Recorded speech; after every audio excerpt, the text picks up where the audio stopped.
Good evening, everyone.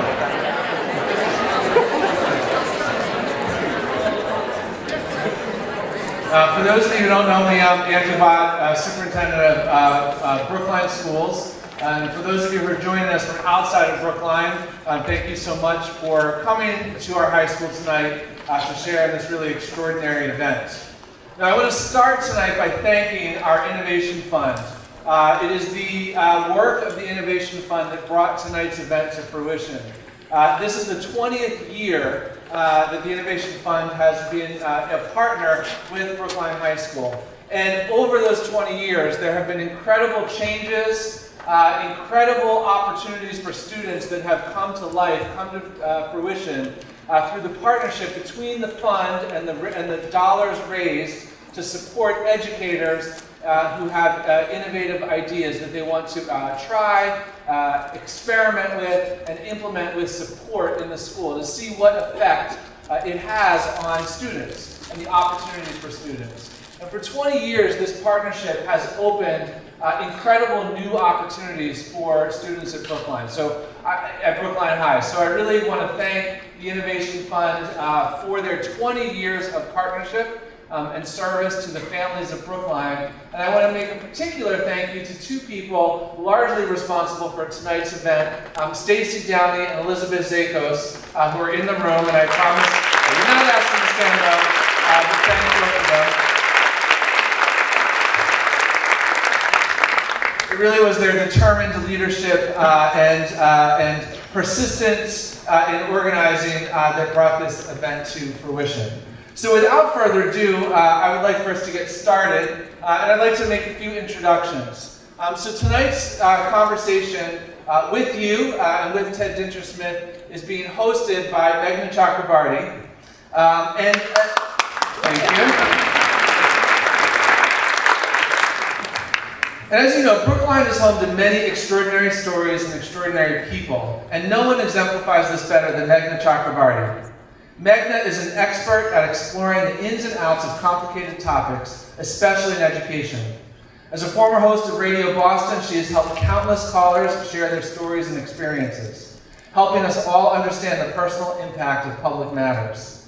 Her special series on the eviction crisis in East Boston earned her and her team the 2015 Asian American Journalists Association National Award for Excellence in Radio and Audio. More recently, Meghna was awarded the Edward R. Murrow Award for Best News Documentary for her coverage of the 100th anniversary of John F. Kennedy's birth. In her current role as the host and editor of On Point from NPR and WBUR, she engages us in important conversations and captivating stories of democracy in action. As education and schooling continues to be a defining feature of our community, Meghna's journalistic skills, intellectual curiosity, and instinctive compassion will continue to help us define what leads to powerful learning in classrooms and how we can empower teachers to make that happen. More importantly than all, Meghna lives in Brookline and is a proud parent at the Lawrence School. So please join me in welcoming Meghna Chakrabarty.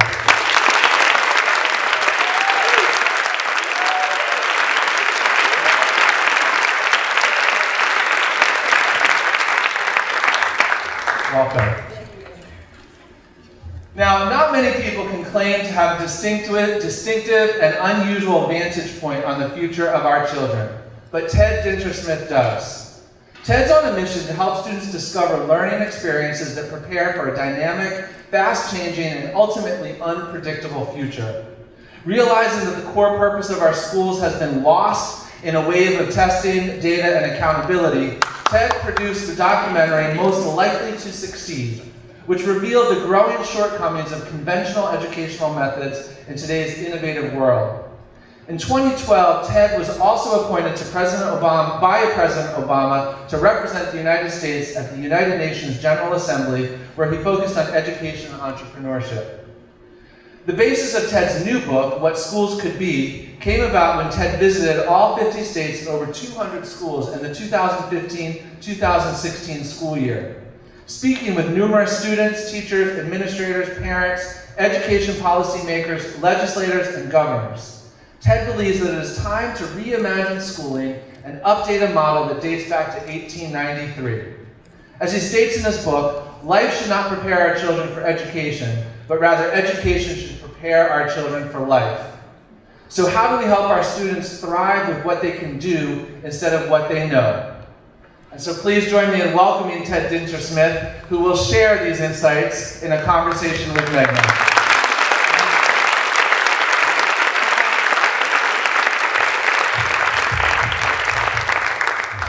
Superintendent Bott, thank you so very much for that incredibly generous introduction.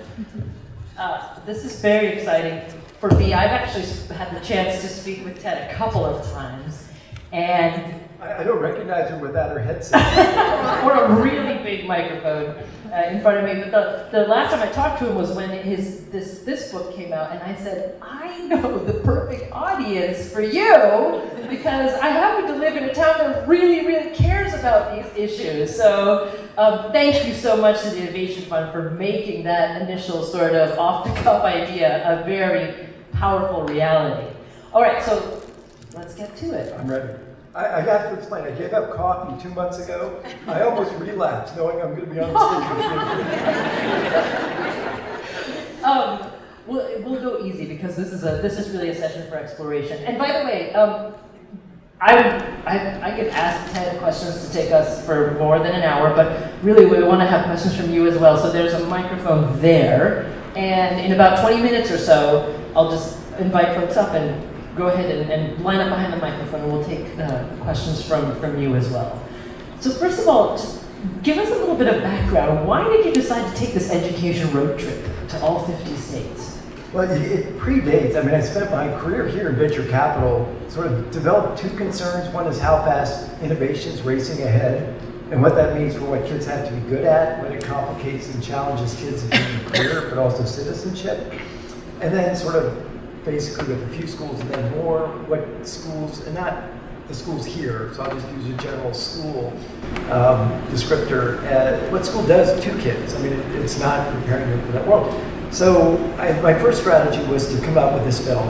And so we created a film that most likely to succeed. I hope some of you have seen it. But so it's a documentary that films a year at High Tech High. Yeah, it just shows students working in teams on really ambitious, fun projects, having a great time in school, learning deeply and joyfully. We premiered at Sundance, and I turned down Netflix, and so we did. And now we've done like 7,000 school screenings in 35 different countries with that film. But people asked me, and they were fair questions. They said, in the film you say, don't copy what they did, that's what works for them, do what works for you. So could you tell us some more about that? And then the second thing, I think the more important question is, how does an existing school change? It's one thing to start a school from scratch, which the school in the film started from scratch. How does an existing school make progress? And so I decided to find out, and I didn't want to be another one of those. I always apologize, with that. If I'm ever introduced as a former business person now interested in education, that is not a good leading indicator. We've seen that movie a lot, and it's generally not a very good movie. And so I felt like I kind of owed it to myself, but if I'm going to write about this or try to be involved, to do the responsible thing, I kind of do my own homework. So I had this idea of going to all 50 states, visiting a ton of schools, and no idea of writing a book about it. Just learning, listening to teachers, learning, trying to understand. And by the end of it, I said, I got to tell people the amazing things that are going on. So you visited all kinds of schools, public, private, charter, yeah. Everything. Yeah. I mean, give us a couple of examples of what you were seeing in a classroom or two that really wowed you, that was really working. Yeah, and I intentionally tried to pick an example from every state just to make the point that it's not just happening. It's actually, places you think of as being really innovative, like Boston, are often generally very innovative. I mean, Brookline is, but there's a lot of same old in Boston. Silicon Valley, same thing. But I have these great examples from, like starting with kindergarten, Fort Wayne, Indiana, where kindergartners are designing robots and doing 3D printing. And they're so interested in it, they're learning their math and reading skills as a result of wanting to design these robots. It's like, you realize when a kid's engaged and leaning in, they will learn at warp speed. And I go all the way, I go through all grades, all types of schools, all the way up through another example, a place I didn't expect to be very innovative, but I call arguably one of the most innovative education institutions in the world, the Naval Academy. You would not think the Naval Academy is deeply innovative, but they completely rethought admissions. They stopped focusing on SATs and grade point average and Eagle Scout, and they started asking applicants, tell us hard problems you took on, where you failed multiple times and just didn't give up. Such a better predictor. And they said diversity went way up, performance through the academy went way up, and you just sort of realize this arc going all across the country, across all grades, where you let kids have a voice in what they want to do. If you trust and respect teachers, and you align what's going on in school with what's important in life, we're capable of doing amazing things in our schools. So that sounds like 3 goals there, 3 patterns that you're talking about. Trusting teachers, letting students have a voice, and aligning what young people are learning with what's important in life. Okay, I mean, those are great bullet points, but how then did you see, let's take each one of them one step at a time. How did you see those things going from bullet points and turning into reality? So like when you say letting students have a voice, give me some more examples on how that was becoming part of the daily DNA of education that you were seeing in some of these places. You know, it's interesting. It's like when you look at the pattern across all grades, in the early grade, toddlers have an enormous amount of discretion in how they allocate their time.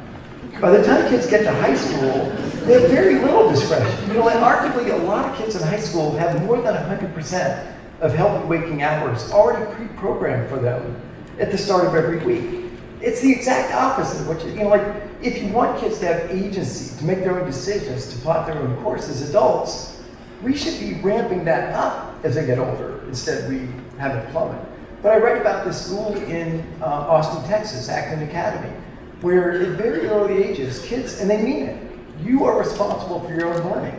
And I observed, I mean, this will sound, I promise I was there. I don't make this stuff up. You know, these were 8, 9, and 10-year-olds behind a glass wall for 2 hours, and I couldn't go in because no adults went in the room. And for 2 hours, these kids worked hard. They were just busily doing things. And the only time I could talk to the kids is when they got done. 2 hours, 8, 9, and 10-year-olds, not distracted once. And when it came out, I just said, tell me what you're doing, I'm so curious. Every single one of those kids started by saying, I'm really interested in this, so I was reading this. We're inventing or creating this, so we were working together to do that. They had a real sense of purpose. And you realize if you give kids a reason to do what they're doing in school, they'll rise to that occasion. You know, not instantly, but it needs to be intentional as you go through the process. And so if you start early and give kids that ability, they will, I think, blow you away. Well, but as we get to older grades, for example, how does that sort of giving students a voice, giving them more freedom, giving them even the power to design their own education, how does that work with sort of the external requirements they think they need to meet, or actually have to meet if, say, they want to go to vocational school, college, anything beyond, their 12 years or 13 years in school? Well, let me answer that in 2 ways. First, what we do to kids. I'm going to, a couple of anecdotes from the book. In North Dakota, which I've sort of adopted. I've been to North Dakota now 13 times in 3 years, so I have to question my sanity. Although people there are really friendly and nice, but there's a 3rd grade teacher who's pioneered Genius Time. So one day a week, her kids can work on whatever they choose to work on, with the ultimate form of accountability. They have to be able to teach other classmates about what they've learned. It's great. I go across the state to Minot, and a teacher who teaches juniors English in high school heard about this and goes into his class one day and says, I've got an exciting thing for you guys. One day a week, you can work on whatever you want to. You can work on whatever you're interested in. He tells me half the kids did a Google search. What should I be interested in? and your reaction is the same as everybody. It's first laughter, but then you start to think about it, right? Is this what we're doing to our kids? Where by the time they're in high school, they need to go to Google to determine what they're interested in. And so then you look at high school. I actually think, and it's sort of the elephant in the room, I'm often on record saying that the single biggest factor in facilitating or impairing innovation in K-12 schools is a college application. And I work with colleges, and I gave the keynote in August to a bunch of admissions officers. And I just tell them, if you did more what the Naval Academy did, instead of looking at a bunch of numbers, which nobody can make, I mean, the College Board makes the lamest of all cases for the importance of the SAT. I mean, the best they can say is it explains 44% of the correlation is 0.44, so the variance, explanation of variance is about 20%. It's a modest predictor of first-year GPA, which is a modest predictor of basically nothing.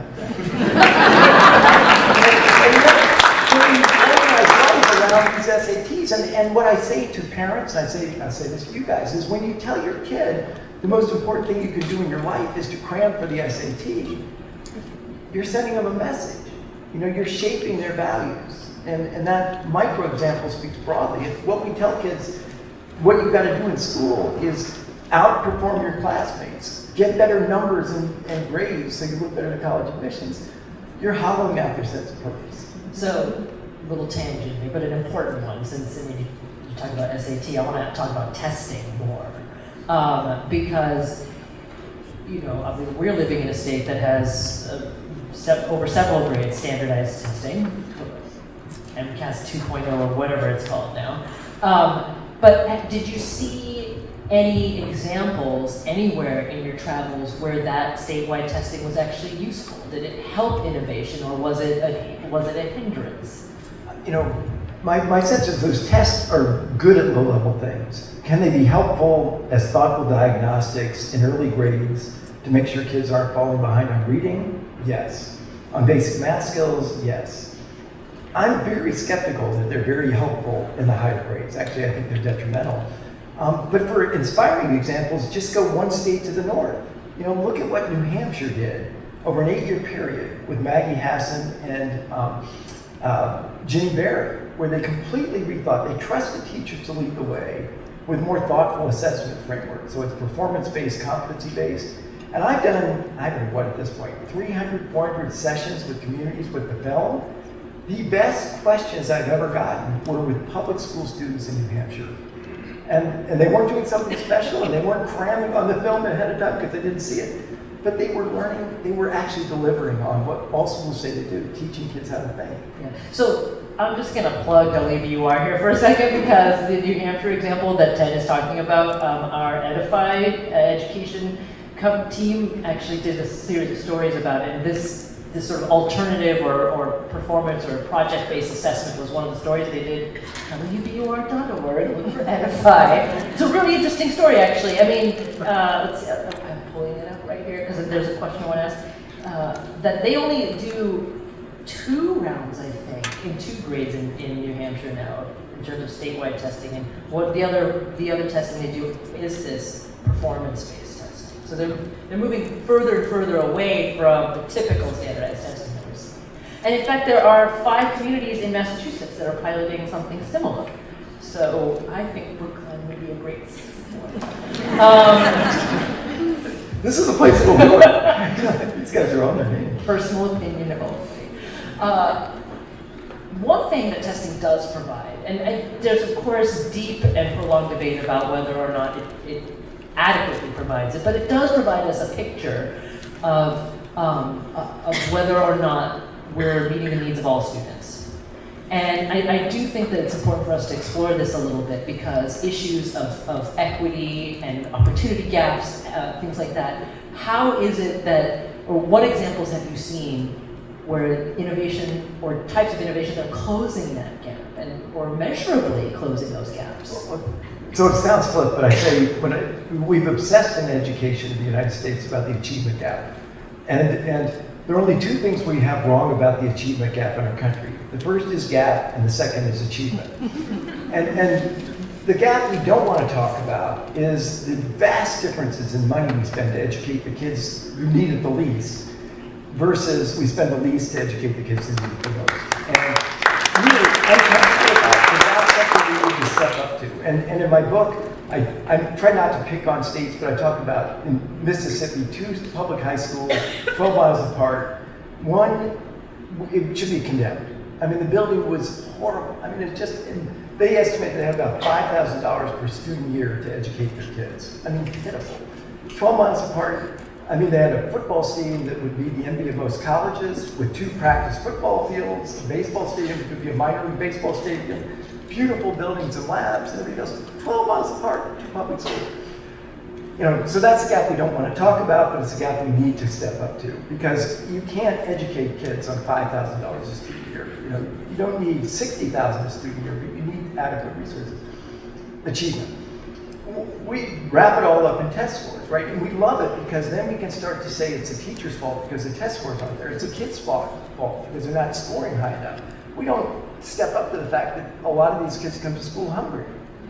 We don't step up to the fact that a lot of these teachers are dealing with 35 kids in a class. But what I found, and what I think gives me a lot of optimism, is if, in fact, the testing is done on stuff that's boring and irrelevant, you're testing the tenacity and the determination of the parents. You're not testing the motivation, the intrinsic talents, and the determination of the kid. What I find is when kids get a chance to define interesting initiatives that they believe will make their world better, something bold that they really desperately want to do, the world is totally different. And a lot of these kids we offensively call at risk or underperforming actually blow you away. And I hear that over and over again. They say, once they're working on something they care about, man, I never believed they could do this. And I said, why not? Why is it such a surprise that when you give a kid a chance to work on something they care about, that they'll do way better than if you give them a stack of worksheets? But, and the flip is, a lot of these kids who've had every second of their day micromanaged by parents, and this is a caution for some of the parents out there. You may think you're doing your kid a huge favor by checking their homework every which way from Sunday and checking in with them regularly. Give those kids something unstructured and ambiguous where they're likely to fail multiple times. They are allergic. They freeze up with that. And you can cover it up and you can get them into a great college. You can text them hourly and review their essays in college. And then, in my book, this is a true story. The things you hear when you travel, what one employer told me that a kid, the parent called and said, my kid can't make the interview schedule next week. Do you mind if I come instead?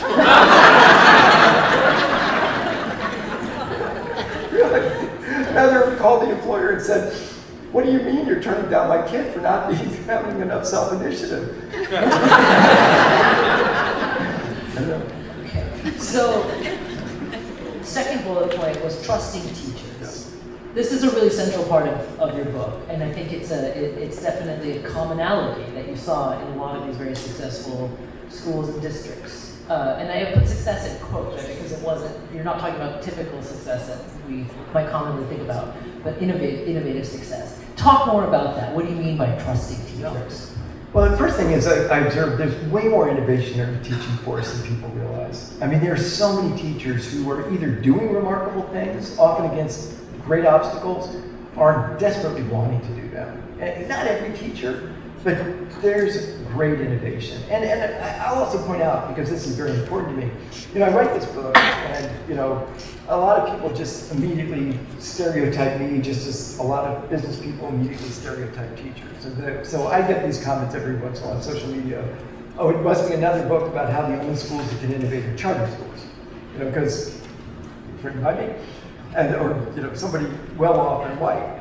And I went back and I looked at these examples I have. I didn't pick the examples to make a point about the type of school. I visited all types of schools. But out of 35 great examples, I think 32 were in public schools. That's where I found them. So there's this myth that public schools can't innovate. We need to have charter schools or private schools, but it's not true.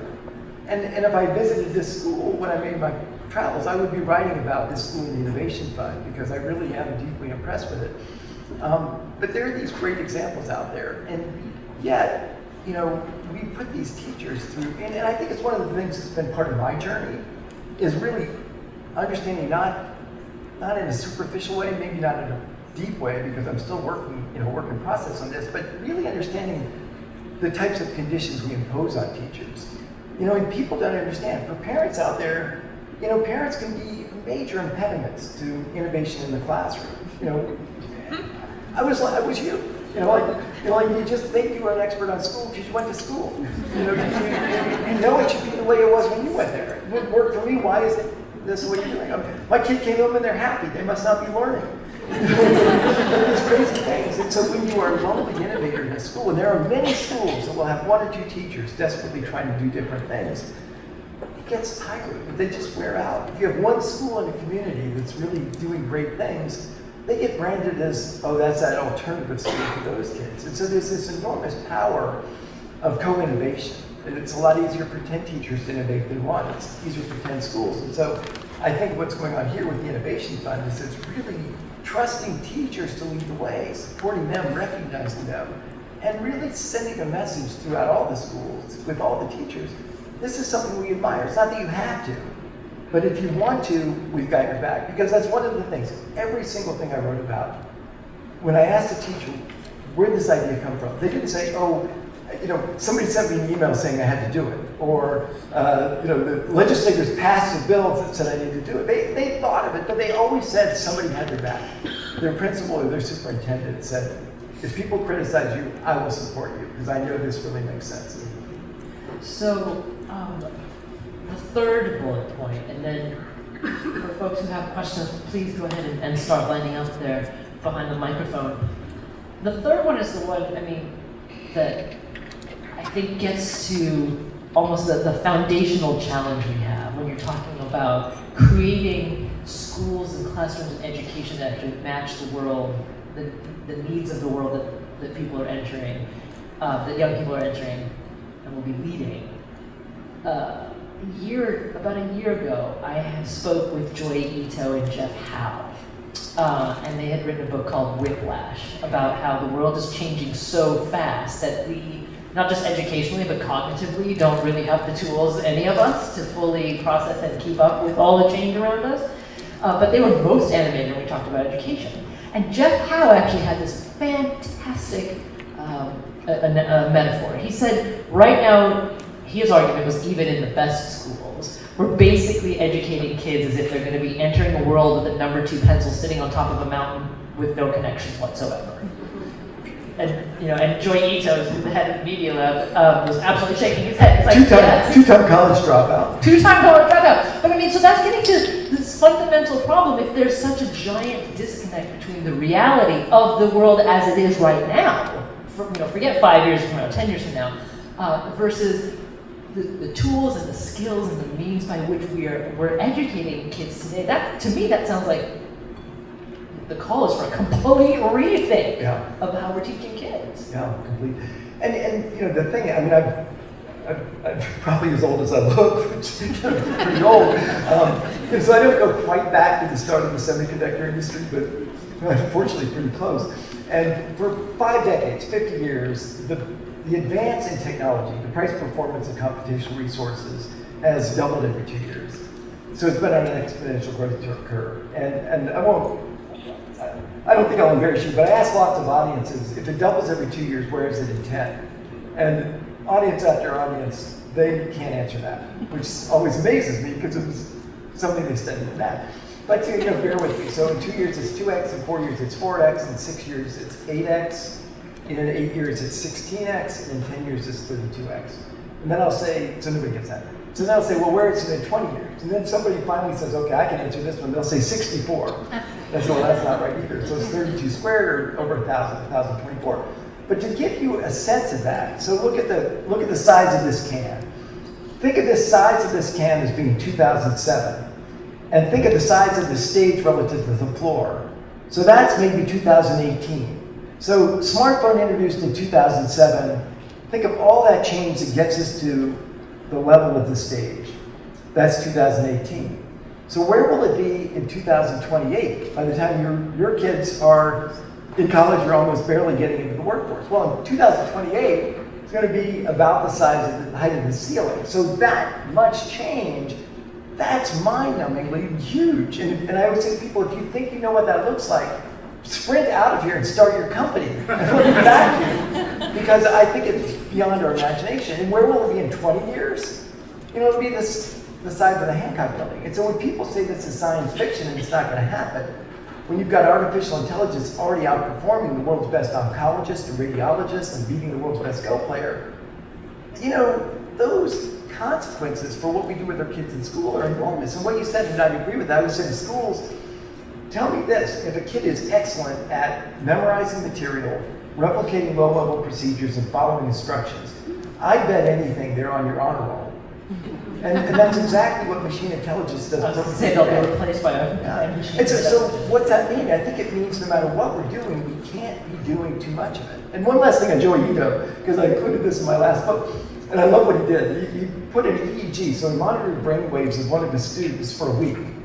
And you watch it, you just look at the chart, and there are points of a lot of activity, and there's points of sheer dormancy, and then more activity and everything else. And your first reaction is the dormancy, of course, must be when this student is sleeping. Well, the dormancy is when the student's in a lecture. At MIT. So, you know, like, so that's why I visited your guys' engineering initiative today. And it was just like, you just look at these kids they were inventing different types of glue. And they just said, it's so cool because not only do we not have to put our smartphones away, we can look online and find all sorts of things, but our goal is to try to one-up it. Try to do even better, to be inventive and creative. I mean, you know, isn't that what should be going on in our schools? So one more question for you before I veer into totally monopolizing you, Ted. I mean, here we are in Brookline. We're an extraordinarily fortunate district. We have fantastic teachers, incredible administrators, a very committed school committee, parents who really care. We've got the Innovation Fund, the Brookline Education Fund. I mean, this is the kind of district where my question for you actually is, you know, what is the low-hanging fruit in a place like Brookline that we're not seeing even here in this district? That, you know, so that whatever the experiments in innovation, the successful experiments that we do have, like what's preventing them from being scaled? What should we be trying to do in order to make it, to grow the innovation essentially? You know, I mean, so I spent time here today, and there, almost every time I said, if you thought about, you're already doing it. And so this is a great situation, you know, so, you know, I just feel like, so I'm going to answer this in two different ways. You know, what can you do more of, but also the opportunity to influence others. And I'll spend a little bit on what you can do more of, and then sometime on influencing others. And you know, to me, if in fact, you know, you read these studies, and they're always imputing more precision than they ever should, but they'll say 65% of the jobs of the future don't exist today, or 38.7% of the jobs, you know, it's like, where they get these percentages, I don't know. When it's going from there to there, how anybody could say 65.4% of those jobs don't exist today, I mean, like, they're smarter than I am. But what we do know, right, is that kids will have to invent and reinvent their way going forward. They're going to have to pivot. They're going to have to do all sorts of changes, retool their school's skill set. And one of my issues is with so much of school, and so a bit of a sacred cow is AP courses, right? Where in most AP courses, what the kid does from September through June is just totally laid out for them. And to me, that is pushing kids away from a very important skill, which is to be able to embrace ambiguity. I mean, so many times we run from ambiguity in our schools. You know, like, and parents, I'm sure, will talk to the teacher and say, you're not making it clear what my kid has to do to get an A. And I always say back, life doesn't make it clear what you have to do. You know, life is full of ambiguity. And yet so many of the recent graduates I talk to really are uncomfortable with, you know, something that's not so clear. And it's what I found in my career in venture capital is the people that really do well sort of have this deep conviction that while it's murky, while it's unclear, I'll figure it out. I'll just get in and figure it out. And are we doing enough to put our kids in situations where they get that sense, growing sense of confidence and skill set to be able to figure out ambiguity? And I also said, I mean, I sort of, you know, pile on a little bit. One of the things I talked about is I'm a big fan of more student-driven, deeper projects. But particularly, I find that a lot of places either don't do them at all, which I think is unfortunate, or they'll do them senior year, which senior year is the most distracting year in the year. You know, if you try to do it in the fall, kids are consumed with college stuff. Try to do it in the spring, kids have checked out. So I say, you know, you can't use capstone if you say junior year. But I say have kids do an impact project junior year. And then if they didn't do something they're really proud of, they still have another year to finish it. And use some of sophomore and freshman year to gear up. But just if you're going to do something that in your own way, in a way you define and believe in, will make positive change in your world. And really do something you think is great. And if it costs you AP chemistry, or sorry, if there's a chemistry teacher, or AP whatever, so be it. Because that's where I think real learning takes place. And also for those that are obsessed about college, and I encourage parents to stop obsessing about college. But nevertheless, if you do a great project junior year, it's a big help on the college application. So anyway, so that's what, so do what you're doing now, do more of it. Parents, be supportive and tell the people here, great, we love what you're doing. Teachers, keep doing it. You can't move fast enough. Second thing. The thing is that this district is admired by people all over the state. There are a lot of other districts that aren't doing, I bet if I went to, I don't know how many districts are over here, but I bet 95% of them, if I went to them and said, have you thought about this? The answer would be either we haven't or we have, but we're not doing it. They will key on what goes on in a place like this. If Brookline is doing it, other districts will do it. Now I know you guys have your hands full, but what I say to people that I meet is, if your kids do well, but most kids don't, it's not winners and losers, it's losers and losers. And I deeply believe our democracy is in serious jeopardy. And if we don't start rethinking school so that kids that work hard in school come out with a real sense of purpose and a set of skills that are relevant, we're gonna look back to what we've dealt with in the last year and a half and say that was a rounding error compared to what it could be. So that's why I do what I do. It's not to boost NAEP scores by 0.3%, that's for sure. It's because democracy is in peril. And I started saying that 8 years ago and people thought I was crazy. I felt like my friends viewed me the same way we'd view somebody on the street corner with an end of days sign. I'd say, if we don't change schools profoundly, I'm not convinced civil society will hold together. 8 years ago. I've said that in the last 100 talks and nobody's taken, people start to see the fracturing. And so I think there's an enormous opportunity, and I know you've got your hands full, but this district could provide enormous leadership broadly, because they're really visionary, great people here who are doing really smart things. But we need to help the state, we need to help the country. And so I think there's a chance to influence others. So, practically speaking, you're talking about advocacy at the state house level? Yeah. One thing, these MCAS tests, I didn't do it last night because I got it when I am. But the last time I was here, I looked at some of these MCAS practice questions. You gotta be kidding. And I know a lot about math. Most of those questions aren't even well posed. I don't know who's making up those questions.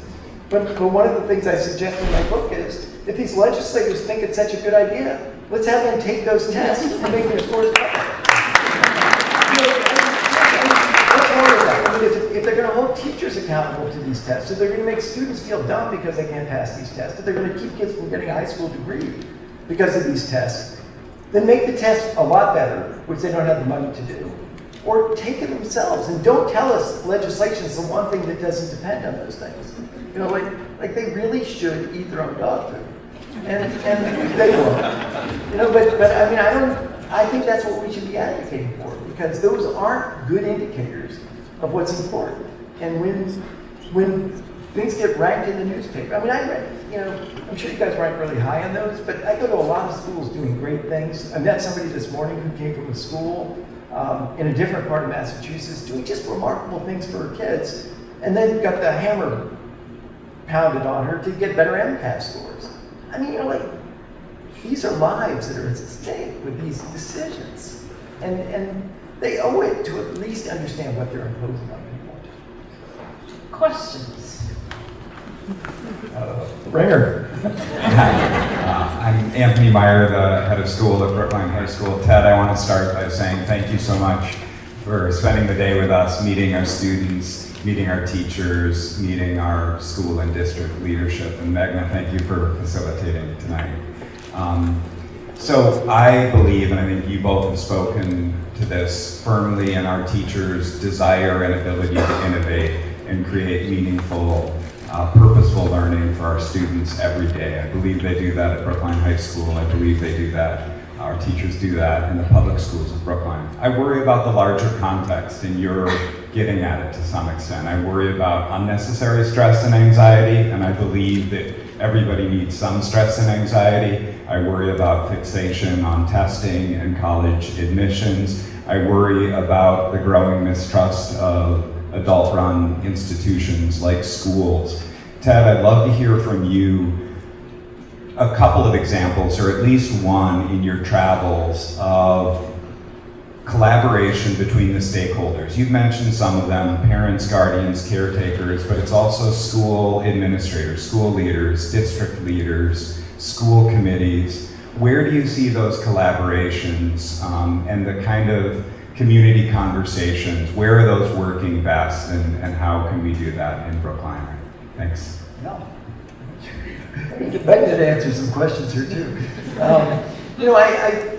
I see it in different shapes. I mean, local organizations I find are remarkably responsive if schools approach them with well thought out requests. I mean, I'm doing an event next month, and I wrote about them in Charlotte, where Olympic High School, where they have, I was really inspired by what I saw there, where they treat the career path and the college path each with respect. And they've gone out to local businesses, and businesses send people into schools to explain career paths, offer to be mentors, donate equipment. I mean, just a generous outpouring. I mean, I read about Pittsburgh, where Pittsburgh does this remarkable thing across, they call it the entire Steeler Nation. I'm a baseball fan, so I say across the entire Pirate Nation. But it reaches all the way down to West Virginia, where they just have 9 days in May and celebrate reimagined learning. And I think once you make it viewed as this is really important for kids, then you'll find a lot of support in the community. Communities desperately want, to give good opportunities for their kids. And so I think that that's out there. I think people will respond.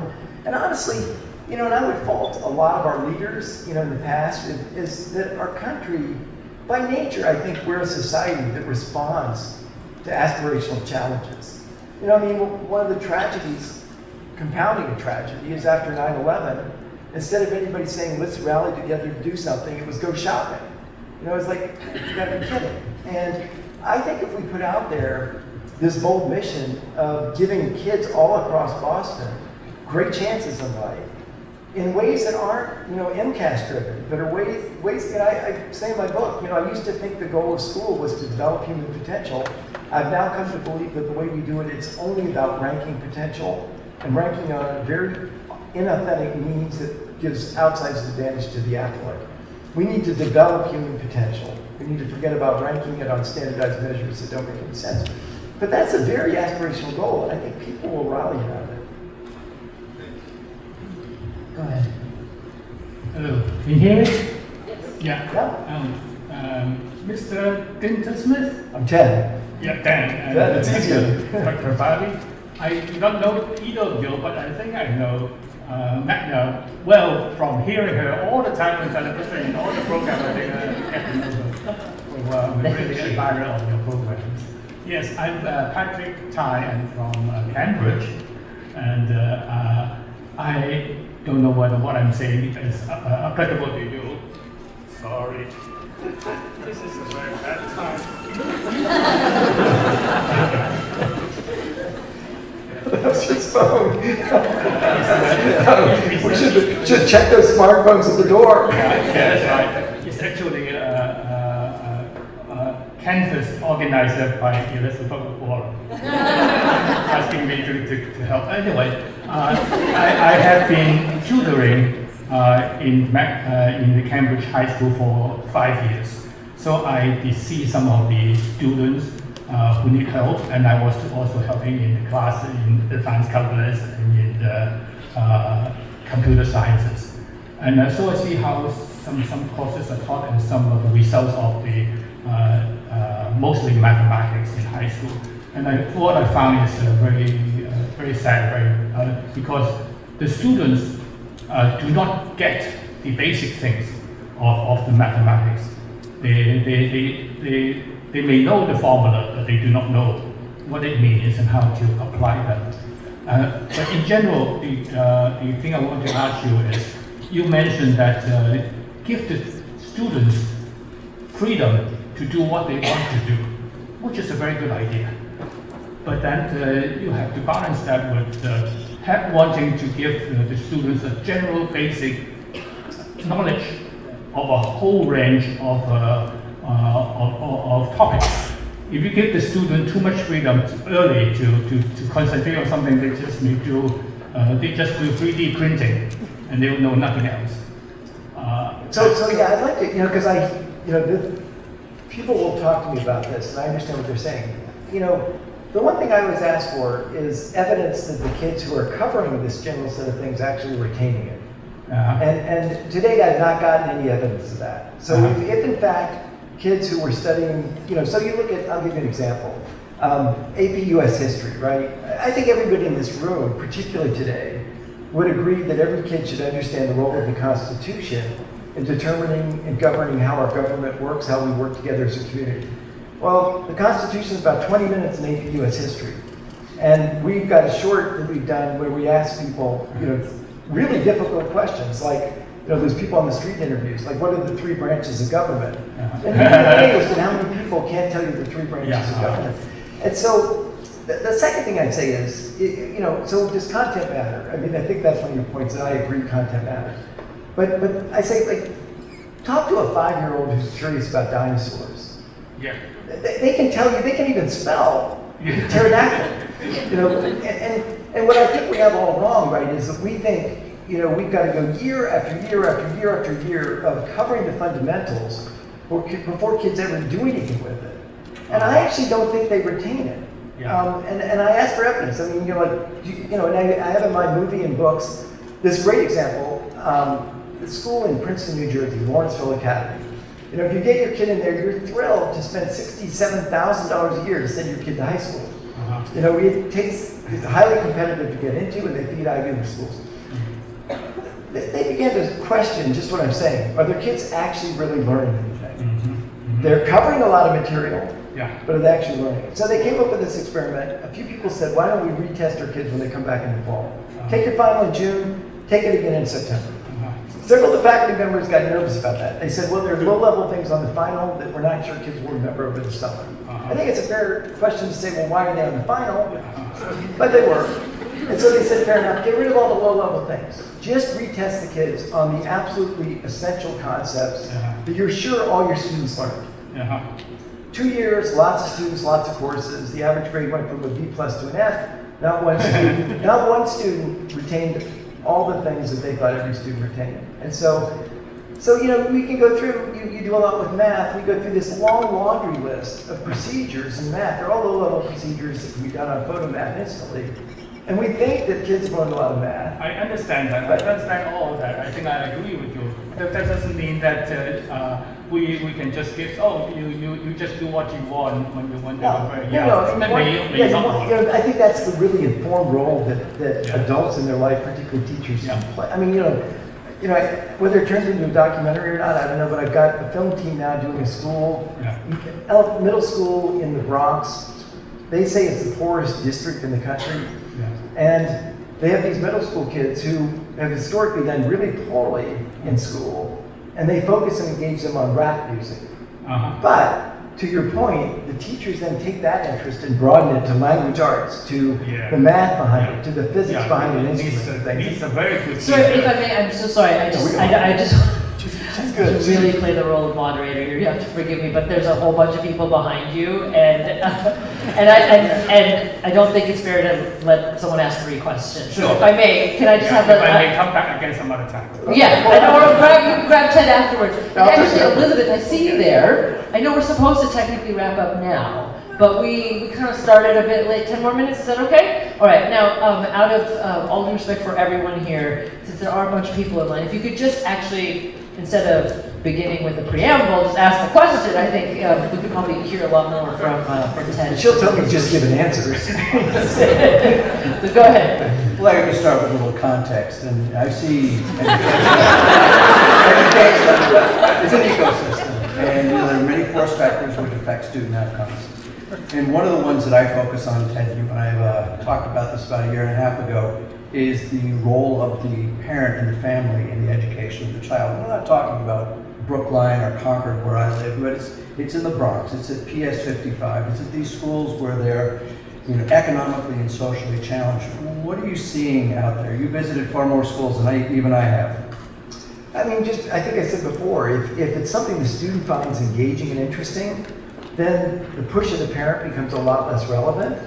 And so I find when kids really say, this is important, I want to do it, you're amazed with what these kids in the Bronx can do. And so to me, but statistically, and Todd Rose shows this in his book, End of Average, the fewer the resources, the poorer the school or the district, the more the worksheets. And I think we've got it all wrong. And so I think we need to start with an honor and value student engagement. And I'd rather have them learn a small number of things really well than cover a lot of things and retain them.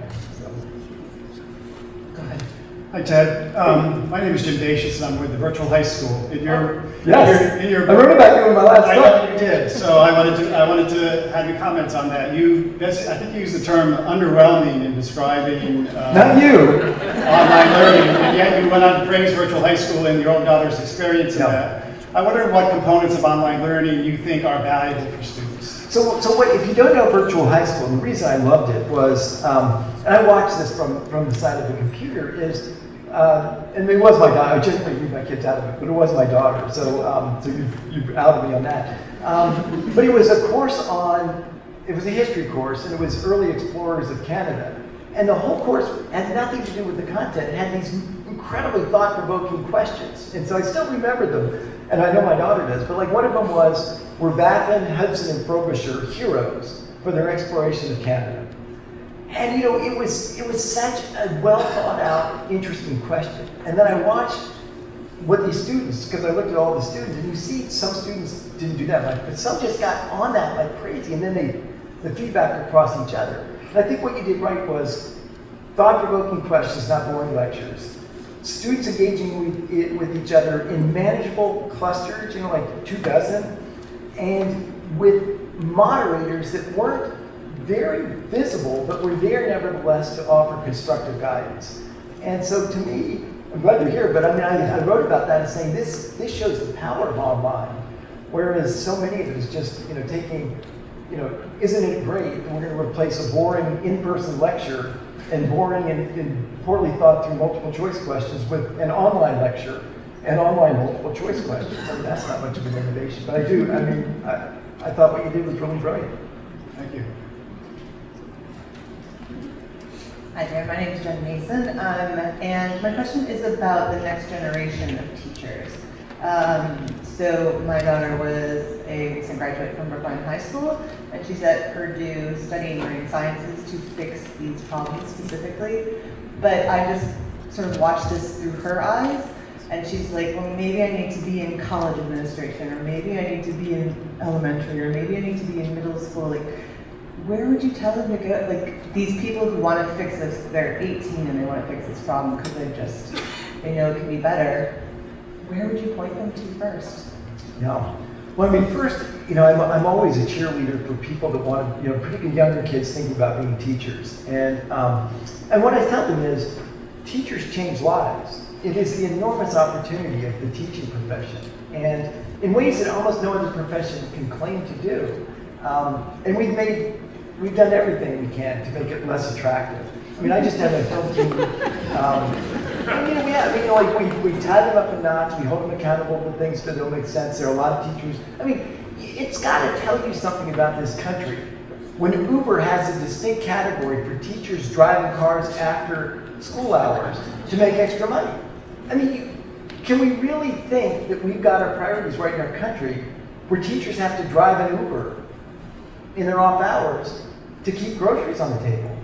I mean, that just can't make sense. And you know, I was just on my film team. I had meetings this summer with the teachers that led these strikes in the 6 red states. You know, Arizona, Colorado, North Carolina, Kentucky, Oklahoma, and West Virginia. And whether it goes anywhere or not, I've got a group writing a script to see if we can turn that into a film. Because these were, it was very interesting. They're not union-driven strikes. They were teacher-driven strikes with lots of support from parents and business people. Just sort of delivering a wake-up call to the fact that the single best place to put our resources in this country is to give our kids the best possible chance in life, supported and guided by really caring and dedicated teachers. And you know, when you have these ridiculous things where you just gut the education budget to give businesses tax breaks, I mean, you're playing out in Kansas, it's a disaster. And so, but you know, I think, you know, one of the things also is that some of the things that I think are, I don't get a lot of, some of you with colleges of education, I apologize, I don't hear a lot from teachers in the field that say their college education did that much to prepare them, or that they're in the field professional development is terribly helpful. So I think we can do a lot better there. And I'm working on some things where we can offer courses on how do you transform a school? How do you organize and conduct a modern, agile classroom? I think we owe it to teachers to do that. Thank you. This is actually the perfect follow-up to that because I actually helped coordinate a K-6 teacher training program at Curry College. I'm a historian, I'm not an education professor, and I've run this liberal arts program for a while. And the state of Massachusetts is actually moving backwards. They dropped the requirement for a liberal arts major for education students, and there's education courses now, and they have subject matter areas. It's not well done at all. But we are educating student teachers to become student test givers. I'm watching them being socialized into this process is driving me bats. And based on your experience in K through 12 and understanding K through 12, what if you're going to blow up the pre-service teacher programs as you want to challenge what you do in K through 12? What would you do? Where would you start? If you want to start from scratch, what would that look like? Well, on the website we've got this thing, and I've been doing a lot over the last 3 years in 2 states. I've been over and over again to Hawaii, which sounds like I'm just doing it for vacation. But so stay with me, North Dakota. So I'm not doing it just for vacation. And one blue and largely urban, one red and very rural, and trying to work with them and understand at the teacher and principal level what's helpful. And that sort of has turned into this thing on my website we call it Innovation Playlist. And it's small steps leading to big change. It's little things you can try. If they don't work, fair enough, just drop it. But the downside is 15 minutes to a class period. And I think that's kind of the way innovation works, is let the people who own the consequences lead the way. So trust teachers, trust students, small steps that are safe to take, and then we're trying to get this for our next rev, connecting teachers to each other so they can sort of learn from each other, celebrate successes. And I think that's, the early work in those 2 states has been really encouraging. We also do annual innovation education summits where teachers come and present the things they've done that they thought, and they're never massive overhauls. We just try, like the Genius Hour, or like the guy teaching juniors said that Google what should I be interested in, but an expert says, well, here's the next step you do. So. All right, well, you guys are not going to be happy with me, the rest of you in the line, because I need to adjourn this. And what I'd like, I'm so sorry, but you'll be able to continue this conversation later on, because first I want to thank both Magna and Ted for coming, giving their time, and letting us be part of their conversation.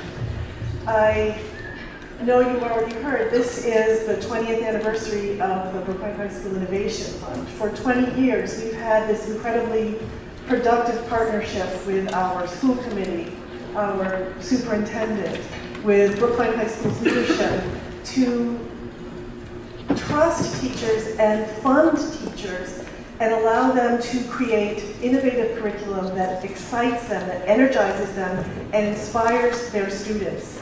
And those students are our students, and they're not just our kids, they're everyone's kids.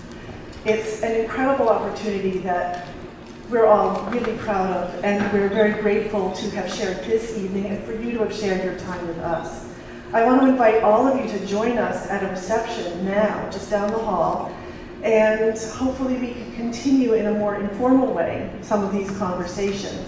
At the reception, we have program tables also, where you will get to meet many Brookline High School faculty members who are teaching Innovation Fund programs. You'll also get to talk to many of their students, and I know you will be impressed by them and excited by them and inspired by them, the way we are and the way we are with Ted and Magna.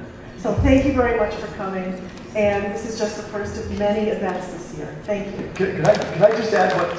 So for huge thanks, they did an amazing job organizing this, and it's an enormous amount of work. So big round of applause. If you thought this was a good evening spent, give credit to Magna. If it was a waste of time, blame me. I hope the Red Sox clinch the division. But anyway, thanks for taking time. And just do what you can. I mean, it does take a community to reimagine education. So be as supportive as you can of the great work that's going on, and think about how Brookline can have influence beyond just Brookline, because you can. Thank you. Ted, thank you so much. Thank you very much.